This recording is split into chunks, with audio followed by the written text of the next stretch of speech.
नमस्कार, आदाब, जय भीम, सत श्री अकाल। मैं हूँ माजिद सिद्दीकी और आप देख रहे हैं फोकस हिंदुस्तान न्यूज़ चैनल। आज की ख़ास खबरें सब्सक्राइब करें, लाइक करें, शेयर करें। फिर आऊँगा एक ताज़ा खबर को लेकर माजिद सिद्दीकी।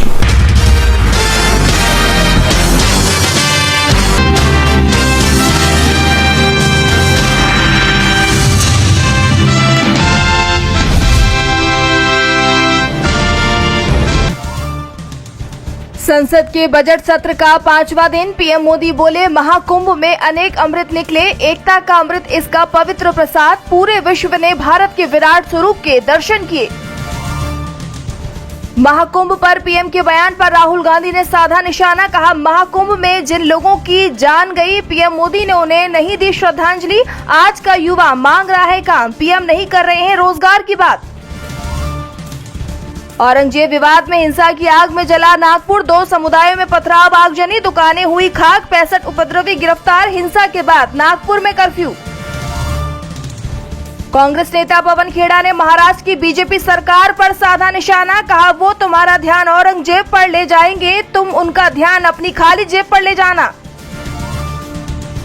शिवसेना यूपीडी नेता आदित्य ठाकरे ने फडणवीस सरकार पर बोला हमला। कहा, राज्य की कानून व्यवस्था पहले से कहीं ज्यादा बिगड़ी हुई है। सीएम का गृह नगर नागपुर भी इस समस्या का सामना कर रहा है।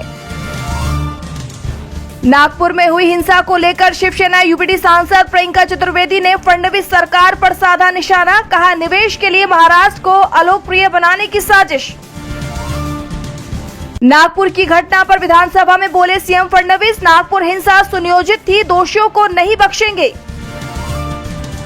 फर्जी मतदाताओं को पकड़ने के लिए अपने सॉफ्टवेयर में सुधार करेगा चुनाव आयोग। टीएमसी के आरोपों के बाद उठाया कदम। कांग्रेस सांसद प्रियंका गांधी की सरकार से बड़ी मांग। कहा, वायनाड के किसानों के लिए कदम उठाए सरकार, वहां आपदा भी आई थी। कांग्रेस नेता हरीश रावत का बड़ा बयान। कहा, कांग्रेस में बीजेपी के लिए जो काम कर रहे हैं उनकी पहचान हो। सीज फायर के बीच गजा में इजरायली हमले फिर शुरू। एयर स्ट्राइक में 332 लोगों की गई जान, 300 से ज्यादा लोग हुए घायल। लेबनान, सीरिया में भी बमबारी। सुनीता विलियम्स 9 महीने बाद अंतरिक्ष से रवाना। 10:35 पर स्पेस स्टेशन से अलग हुआ यान। कल सुबह 3:27 पर समुद्र में होगी लैंडिंग। अमेरिका के पूर्व राष्ट्रपति जो बाइडेन के बेटे की फिर खुल सकती है फाइल। डोनाल्ड ट्रंप ने बाइडेन के दिए क्षमादान को बताया अमान्य। बाइडेन के बेटे पर है टैक्स चोरी का आरोप। डोनाल्ड ट्रंप राष्ट्रपति पुतिन से करेंगे मुलाकात। यूक्रेन युद्ध को लेकर हो सकती है अहम बात। कनाडा के पीएम मार्क कार्नी ने अमेरिका को दिया झटका। बोले, यूएस जाने का कोई प्लान नहीं, भरोसेमंद सहयोगियों संग रिश्ते मजबूत करने की कही बात। भारत के लिए अच्छी खबर, टैरिफ वॉर के बीच देश का व्यापार घाटा 3.5 साल में सबसे कम, आयात 2 साल में सबसे कम, एक रिपोर्ट में किया गया दावा। आरबीआई गवर्नर ने बैंकों को दिए सख्त निर्देश। केवाईसी दस्तावेज के लिए ग्राहकों को बार बार ना करे परेशान। मेसी अर्जेंटीना की वर्ल्ड कप क्वालिफाइड टीम से बाहर। 21 मार्च को उरुग्वे और 25 मार्च को ब्राजील के खिलाफ होगा मुकाबला। हेमा मालिनी के खिलाफ दर्ज हुई शिकायत। हेमा पर लगे धार्मिक भावनाएं आहत करने के आरोप। हाल ही में एक्ट्रेस पुरी जगन्नाथ मंदिर दर्शन करने गई थी। और जब भी मैट के पॉपुलर गाली सीन पर बोले इम्तियाज, अगर आज ये फिल्म बनी होती तो गीत और गंदी गालियां देती। शाहिद का किरदार हो जाता शॉक्ड।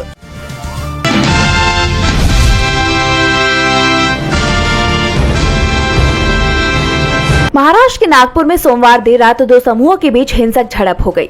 आमतौर पर शांत रहने वाले नागपुर शहर का माहौल तब बिगड़ा जब औरंगजेब की कब्र को हटाने का विवाद राज्य में खड़ा हुआ। हिंसा के बाद हालात संभालने के लिए पुलिस ने कई इलाकों में कर्फ्यू लगा दिया है। इस बीच हिंसाग्रस्त महाल इलाके में घटना के सीसीटीवी फुटेज सामने आए हैं। इनमें 50 से 100 लोगों के अलग अलग समूह गलियों में घूमते दिखाई दे रहे हैं, जो वहां मौजूद वाहनों को निशाना बना रही हैं। आपको बता दें कि नागपुर के महाल इलाके में विश्व हिंदू परिषद यानी विहिप और बजरंग दल के विरोध प्रदर्शन के खिलाफ मुस्लिम समुदाय के लोग सोमवार देर शाम सड़क पर उतर आए।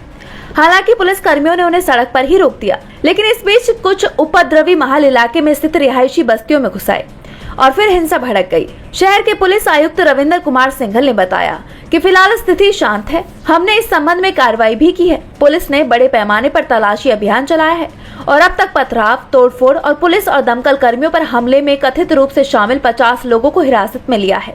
पुलिस, SRPF और RAF के जवानों की एक बड़ी टुकड़ी तैनात की गई है। वहीं इस मामले में अब देवेंद्र फडणवीस सरकार पर सवाल उठ रहे हैं, क्योंकि वो राज्य के मुख्यमंत्री और गृह मंत्री हैं। साथ ही नागपुर उनका घर भी है। एनसीपी शरद गुट ने फडणवीस से इस्तीफे की मांग की है। वहीं शिवसेना UBT विधायक आदित्य ठाकरे ने अपने एक्स हैंडल पर लिखा कि राज्य की कानून व्यवस्था पहले से कहीं ज्यादा बिगड़ी हुई है। मुख्यमंत्री और गृह मंत्री का गृह नगर नागपुर भी इस समस्या का सामना कर रहा है। जबकि कांग्रेस नेता पवन खेड़ा ने ट्वीट कर कहा कि वो तुम्हारा ध्यान औरंगजेब पर ले जाएंगे, तुम उनका ध्यान अपनी खाली जेब पर ले आना। हालांकि फडणवीस सरकार में मंत्री नितेश राणे का कहना है कि औरंगजेब का मकबरा है जो गंदगी है, वो वहां रखने के लायक नहीं है। उसे शौचालय भी घोषित करेंगे तो कोई गलत बात नहीं है। हमारे छत्रपति शिवाजी और संभाजी महाराज के साथ जो कुछ भी किया था, उसकी कोई भी गंदगी हमारे राज्य में रखने लायक नहीं है। यही भूमिका हमारे मुख्यमंत्री ने ली है और ये गंदगी अब ज्यादा दिनों की मेहमान नहीं है। सही समय पर आपको ब्रेकिंग न्यूज मिल जाएगी। इधर देवेंद्र फडणवीस ने कहा कि महाल इलाके में जो हुआ वो गलत था। भीड़ का जमा होना और पत्थरबाजी करना अनुचित है। मैं नागपुर के सभी नागरिकों से कानून और व्यवस्था का पालन करने का अनुरोध करता हूँ। ये शहर सद्भाव में रहने वाला है, इसलिए शांति भंग करने की कोई वजह नहीं होनी चाहिए। मैं खुद स्थिति पर ध्यान रख रहा हूँ।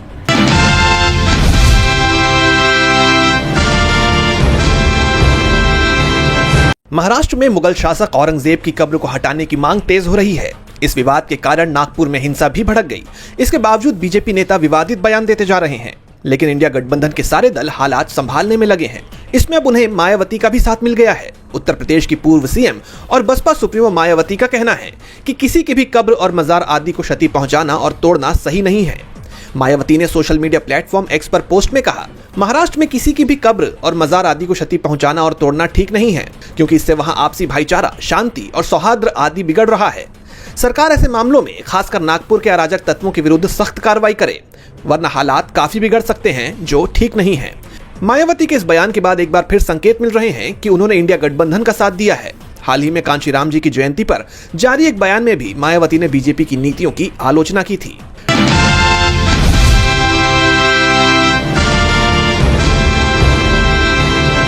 शुक्रवार को होली के दिन रांची से बड़ी हिंसा की खबर आई थी, जिसमें एक युवक की मौत हो गई थी। अब इसी मामले में झारखंड पुलिस ने करीब 15 लोगों को गिरफ्तार कर जेल भेज दिया है। गिरफ्तार किए हुए लोगों में 15 में से 5 महिलाएं भी शामिल हैं।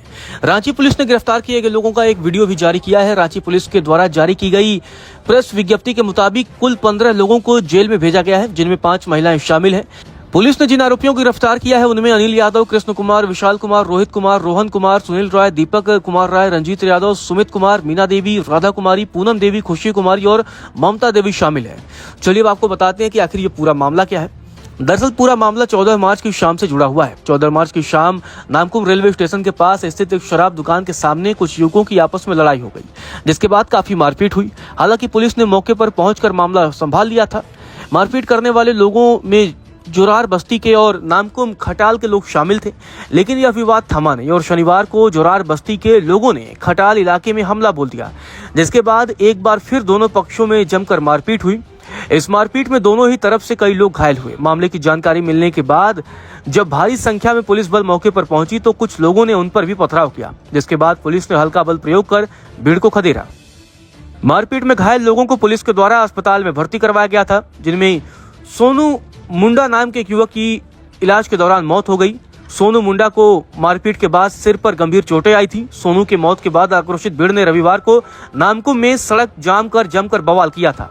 वहीं हिंसा में मामले में फरार चल रहे मुख्य आरोपी शत्रुघ्न राय के रामू भोजनालय नाम के होटल के साथ साथ उसकी लगभग 5 दुकानों पर प्रशासन ने रविवार को बुलडोजर चलाकर ध्वस्त कर दिया। यूपी मॉडल की तरह रांची पुलिस ने भी कार्रवाई करते हुए चंद मिनटों के अंदर आरोपियों की दुकान और उनके ठिकानों को जेसीबी की मदद से जमींदोज कर दिया। इस दौरान पुलिस ने सबसे पहले राजू भोजनालय नामक होटल को तोड़ा, जहाँ से ये पूरा विवाद शुरू हुआ था। पुलिस अभी भी मामले की जांच कर रही है और फरार आरोपियों की तलाश जारी है। पुलिस ने बताया कि जल्द ही बाकी आरोपियों को भी गिरफ्तार कर लिया जाएगा। पुलिस ने आम जनता से अपील की है कि अगर किसी को भी इस मामले से जुड़ी कोई जानकारी हो तो पुलिस को जरूर बताएं।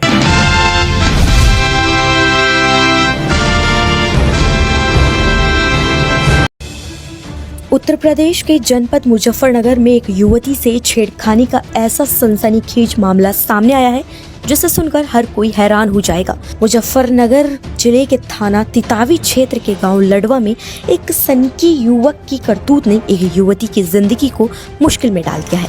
इतना ही नहीं, इस युवती की दर्द भरी दास्तान हर किसी को रोने पर मजबूर कर देगी। दरअसल पीड़िता युवती के साथ गांव के ही दो मंचल युवकों ने छेड़खानी की, उसके साथ अश्लील हरकतें की और जान से मारने की धमकी दी। बता दें कि पीड़िता बगरा क्षेत्र में एक निजी कंपनी में नौकरी करती है। उसका आरोप है कि युवक लंबे समय से उसका पीछा कर रहा था। वो अक्सर रास्ते में उसे रोकता, धमकियां देता और उसकी रोजमर्रा की जिंदगी को इफेक्ट करता। युवती ने शुरू में इन हरकतों को नजरअंदाज करने की कोशिश की, लेकिन हालात तब बेकाबू हुए जब युवक ने फोन पर धमकियां देना शुरू कर दिया। पीड़िता के द्वारा घटना की जानकारी अपने माता पिता को दी गई तो पीड़िता के पिता के द्वारा आरोपी युवकों के परिजनों को शिकायत की गई। उस समय तो आरोपियों ने माफी मांग ली और भविष्य में ऐसा ना करने की बात दोहराई। आइए आपको सुनाते हैं पीड़िता के भाई संजू ने क्या कुछ कहा। जी, क्या नाम है आपका? जी संजू। किस गांव के रहने वाले हो भाई? जी लड़वे का। क्या मामला हो अपनी बहन के साथ, क्या घटनाक्रम हुआ है जी? जी मेरी बहन के गली गली में हर खंबे पे पर्चे चिपका रखे हैं, बहुत ही गंदे गंदे कमेंट करके और नंबर डाल के उनका। जी, कौन लोग है जिसने पर्चे लगाए? जी हमारे गांव का लड़का है और दो लड़के हैं। क्या नाम है? जी पुन्नू और एक का विपिन। जी, क्या चाहते हो आप? जी उन्हें सख्त कार्रवाई होनी चाहिए और हमारे जो प्रधान है गांव के वे भी हमारे पर दबाव डाल ले कि केस वापस ले ले और जो प्रशासन है वो भी यही कह रहा। जी। मगर 14 मार्च को आरोपियों के द्वारा पीड़िता युवती को धमकी दी गई और उसे घर से बाहर ना निकलने के लिए भी धमकाया गया, जिससे पीड़िता डर गई और उसने घर से बाहर जाना बंद कर दिया। मगर मनचले इतने पर भी नहीं माने। उनके द्वारा पीड़िता युवती को बदनाम करने की नीयत से उसका नाम लिखकर उसे कॉल कर बताते हुए पीड़िता के फोन नंबर के साथ गांव के मुख्य स्थानों पर उसके पोस्टर चिपकवा दिए गए, जिससे पीड़िता और उसका पूरा परिवार शर्मसार है। आरोपी की बढ़ती हरकतों से परेशान होकर युवती ने आखिरकार हिम्मत जुटाई और थाना तितावी पहुंचकर अपनी आपबीती सुनाई। उसने पुलिस से गुहार लगाई कि युवक उसे मानसिक रूप से प्रताड़ित कर रहा है और उसकी जिंदगी नर्क बन गई है। गुस्से और लाचारी में उसने ये तक कह डाला कि अगर पुलिस ने जल्द कार्रवाई नहीं की तो वो थाने में ही आत्मदाह कर लेगी। आइए आपको सुनाते हैं पीड़िता का इस पर क्या कुछ कहना है। जी, क्या नाम है आपका? मेरा नाम कविता है। किस गांव के रहने वाले हो? मैं गांव लड़वे की रहने वाली हूँ। कविता जी, क्या मामला है, क्या घटना करूँ आपके साथ? मेरे गांव का एक लड़का है, उसका नाम पुन्नू है। वो मुझे रोजाना मैं आने जाने पर मेरे रोक लगा रहा है, रोज मुझे तंग करता है, मुझे फोन कर करके धमकियाँ दे रहा है, मुझे रोज तंग करता है वो लड़का। वो पोस्टर वाला क्या है मामला में? उसने अगर मतलब रोजाना मुझे टॉर्चर कर रहा था, मतलब कि मुझे कहीं भी आने जाने नहीं दिया। तो अगर मैंने जाने की कहीं कोशिश करी तो उसने मेरे गांव में मेरे पोस्टर लगवा दिए। हर जगह, हर खंबे पे, हर गली गली में उसने मेरे पोस्टर लगवा रखे हैं। जी, किस तरह के पोस्टर हैं? बहुत गंदे पोस्टर है, बहुत गंदे गंदे उस पर शब्द लिखे हुए हैं उस लड़के ने। आप क्या चाहते हो? मैं तो इंसाफ चाहती हूँ। अगर मुझे इंसाफ नहीं मिला तो मैं थाने में जाकर आत्महत्या कर लूँगी। पीड़िता का आरोप है कि ग्राम प्रधान से लेकर थाना पुलिस के द्वारा उल्टा उसे ही फैसला करने का दबाव बनाया गया। पीड़िता कार्यवाही के लिए अधिकारियों के चक्कर लगा रही है। महिला सुरक्षा का दम भरने वाली योगी सरकार की पुलिस पर भी पीड़िता के द्वारा गंभीर आरोप लगाए जा रहे हैं। वहीं सीओ फुगाना का कहना है कि पीड़िता की शिकायत आते ही संबंधित धाराओं के तहत मुकदमा दर्ज करते हुए पुलिस ने कार्यवाही शुरू कर दी है। आइए आपको बताते हैं सीओ फुगाना ने क्या कुछ बोला। मामला थाना तितावी ग्राम लड़वा का है, जहां पे एक कन्या के साथ कुछ असामाजिक तत्वों ने छेड़खानी करी है। पुलिस ने मामले का संज्ञान लेकर और तहरीर प्राप्त करते ही रिलेटेड धाराओं में मुकदमा दर्ज कर दिया है और जल्दी से जल्दी कठोर कार्रवाई करते हुए हम उन्हें गिरफ्तार भी कर लेंगे। गांव में इस समय आक्रोश का माहौल है। इस घटना ने गांव में हड़कंप मचा दिया है। ग्रामीणों में आरोपी की इस घिनौनी हरकत को लेकर गुस्सा है और वे युवती के लिए इंसाफ की मांग कर रहे हैं। लोगों का कहना है कि ऐसी घटनाएं समाज के लिए कलंक है और दोषी को कड़ी से कड़ी सजा मिलनी चाहिए।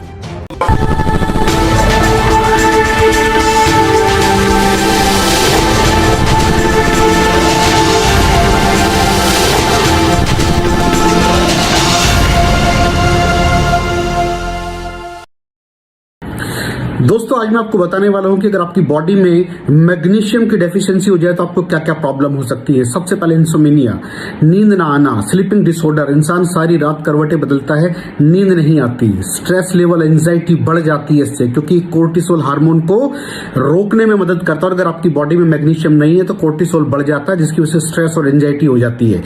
मूड स्विंग्स, इंसान को पता नहीं चलता उसके मूड स्विंग्स होते हैं, थोड़ी थोड़ी देर में गुस्सा आना, थोड़ी थोड़ी देर में चिड़चिड़ापन होना, क्योंकि ये सेरोटोनिन हार्मोन को बढ़ने में मदद करता है। अगर आपकी बॉडी में less magnesium is equal to less serotonin, और सेरोटोनिन हैप्पीनेस का हार्मोन है। अलावा इसके ये फटीग को भी कम करता था। अगर आपकी बॉडी में मिनरल डेफिशिएट है, अगर आपकी बॉडी में मैग्नीशियम नहीं है तो आपको थकावट बहुत जल्दी फील होगी, जरा सा काम करती है आपकी बॉडी थक जाएगी।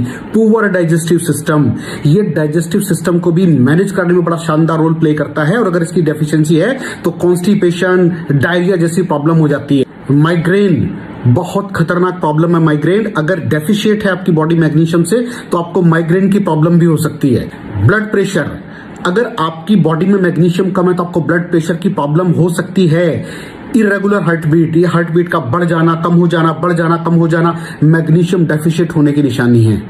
ऑस्टियोपोरोसिस, बोन हेल्थ वीक हो जाती है, क्योंकि आपकी बॉडी का 60% जो मैग्नीशियम है वो आपकी बोन्स के अंदर होता है। अगर आप बाहर से मैग्नीशियम नहीं ले रहे हैं तो आपकी बॉडी जो है वो हड्डियों में से लेना शुरू कर देती है, जिसकी वजह से ऑस्टियोपोरोसिस की प्रॉब्लम भी हो सकती है, आपकी हड्डियां कमजोर हो जाती हैं। और मसल क्रैम्पिंग, मसल क्रैम्प, नस पे नस का चढ़ जाना, मसल्स पे अकड़ जाना, बिल्कुल चलना मुश्किल हो जाता है। तो मसल क्रैम्पिंग भी तभी होती है जब आपकी बॉडी में मैग्नीशियम की डेफिशिएंसी हो। और दोस्त, हमारे यहाँ 90% से ज्यादा लोग मैग्नीशियम डेफिशिएंसी के शिकार हैं। कहां से मिलेगा मैग्नीशियम, कितनी मात्रा में लें, किस क्वालिटी का लें? तो उसका जवाब है वेस्टीज प्राइम CMD। इसके अंदर आपको भरपूर मात्रा में मैग्नीशियम मिलेगा, आपकी सारी प्रॉब्लम सॉल्व हो जाएगी। Thank you so much.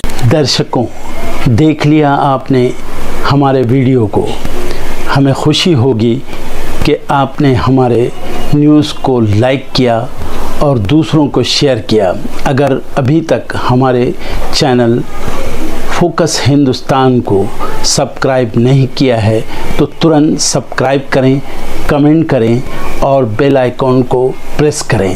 हम हाजिर हैं खबर के लिए।